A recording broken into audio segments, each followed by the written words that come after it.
Улсын хурлын дарга их бол улсын хурлын ээлжид ус чуулганыг зарлах хуралдуулах тав гаргасан ч Монгол Ардын намын гишүүд чуулганы хуралдаанд суугаагүйгээс үүдээд нэгдэггүй чуулганыхаас үйл явдал болсон. Тэр эрен талаар хэлэхдээ Монгол Ардын намынхны хариуцлагагүй үйлдэлээс болоод чуулган хааглаа гэдгийг хэлсэн. Тэгвэл энэ талаар өнөөдөр Монгол Ардын намын зүгээс байр суурь илэрхийлсэн юм. Тэд хэлэхдээ улсын хурлын дарга ажил үйлдвэрүүд дуусч байхад хууль бусаар ээлжид ус чуулган зарласан. Улсын хурлын дэгийн тухай хуулинд ээлжид ус чуулганыг 7 хоногийн өмнө зарлана гэж заасан. Гэтэл энэ залтыг зөрчсөн улсын хурлын дарга Баасан гарагийн ээлжид бус чуулган зарлцгаа даваа гарагт Монгол Ардын намын бүлгийн гишүүдийг байлцахыг шаардсан. Чуулган завсарласан энэ үед гишүүд тойрогтой ажиллаад явж байгаа. За энэ үед ээлжид бус чуулганаар хэлцэх асуудлууд бүлэг хуралдаж байр суурь нэгтгэх хэрэгтэй байсан. Монгол Ардын намын бүлгийн гишүүд далайсан газарт нь гарч далдалсан газарт нь далд орж ажиллаж чадахгүй. Өнөөдрийн байдлаар 10 гаруй гишүүн тойрогтой 5 гишүүн эмнэлэгт 6-7 гишүүн гадаадд томилтой ажиллаж байна. Энэ үед Монгол Ардын нам зохион байгуулалттайгаар ээлжид бус чуулганыг гацааж байгаа гэж мэдэгдэж байгаад игдүүцэж байна. Мөн их бол Монгол Ардын намын бүлгийн гишүүд цөмийн хаягдлыг Монголын боловсролыг дэмжиж байна.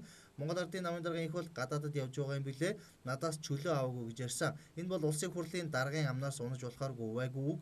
Монгол Ардын намын даргын их бол бүгд найрамдах Хятад ард улсын коммунист намын урилгаар албан ёсны ажлыг хийж байгаагүй энэ ажлын тов ээлжид бус чуулган зарлахаас өмнө товлогдсон байсан. Ер нь их бол дарга хизээ ээлжид бус чуулган зарлах бол гэд хүлээгээд сууж байна гэж байж болохгүй зүйл шүү дээ. За иймээс хууль бус үйлдэл гаргаж микрофон ашиглах эрхээ хэтрүүлэн ашиглаж байгаа үйлдэлээ таслан зогсоохыг шаардаж байна. За хэрвээ их бол энэ мэд үйлдэлээ таслан зогсоохгүй бол хариуцлага тооцох асуудлыг хаврын чуулганы үеэр ярина гэдгийг ч Монгол Ардын намын зүгээс хэлсэн юм а. Дэг зөрчиж энэ одоо зарласан энэ ээлжид бус чуулганд улсын их хурлын дарга гэдэг хүний одоо спикерийн үзмжээр ёстой нэг далайсан газар нь далдурч далсан газар нь одоо ил гар гэдэг шиг Монгол Ардын намын бүлгийн гишүүд ийм одоо байж чадахгүй.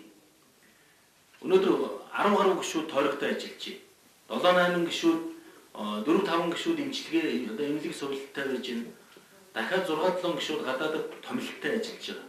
Ийм байхад бол одоо Монгол Ардын нам зохион байгуулалттайгаар энэ одоо ээлжид бус чуулганыг гацаалаад хөгжлөө гэсэн ийм яриаг гаргаж байгаа нь нэгдүгээрт бол одоо маш зохимжгүй зүйл юм аа гэж бидэнд бол одоо үзэж байна. За түүнчлэн Монгол Ардын намын зүгээс цөмийн хаягдлын асуудал дээр болгоомжтой хандаж зурааны хог хэдлийг оруулахгүй гэдэг цөмийн бүрэлдэхүүн тухайн орон гаргавал үүссэн өхрөн болсон ядуу буруу хөгжиж байгаа орнуудад хөрөг санхүүгийн дэмжлэг үзүүлэх байдлаар цөмийн хөтөлбөрийг хэрэгжүүлнэ гэсэн заалтад анхаарал татж байгаа.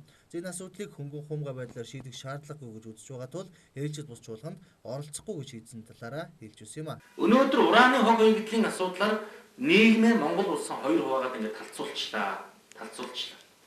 Тийм учраас энэ бол тоглоомын асуудал биш. Энэ хэн нэгэн даргын нэг гадаадд болох гэж байгаа хурал таалагдахын тулд эсвэл улс төрийн ямар нэгэн далд санаа агуулгах зорилготойгоор ингэж энэ урааны асуудлыг буушлах цөмийн энэ асуудлыг шийддэг юм бишээ. Энэ бол Монгол улсын аюулгүй байдалтай холбоотой асуудал. За төрийн ордноо болж буй эдийн засгийн форумын үеэр ерөнхий сайд сайхан бэлэг Монгол Ардын намын гишүүд болох инх хамглан номтой баяр сод бүлэг нарыг компаниудынхаа өрийг төлөх ёстой гэсэн мэдээлэл хийсэн. За ерөнхий сайдын энэхүү мэдээлэлд Монгол Ардын намын зүгээс дараах байр суурийг энэ хүнд хэцүү хямралын үед эдийн засгийн хямралыг яаж доктортой болгох вэ? Хямралаас яаж гарах вэ гэж эдийн засгийн форум чуулган хийж хад энэ айл гэрийн аав шиг хүн Монгол улсын ерөнхий сайд орж ирж энэ улс орноо аж ахуй нэгжийн ингэж намаар нь ялгаж талцуулаад улс төрийн хямралыг тавьчлаа ш.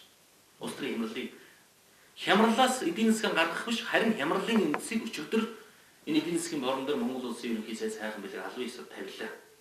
За түүнчлэн Монгол Ардын намын тухайд Монгол Ардын өсгөлт намтай нэгдэх хэсэг асуудлаар ажлын хэсэг байгуулан ажиллаж байгаа талаар мэдээллээ. 8 хүний бүрэлдэхүүнтэй ажлын хэсгийн гишүүд өнгөрсөн хугацаанд 4 удаа хуралдаж гарц гаргалгаа гэрж санал бодлоо солилцсон байна.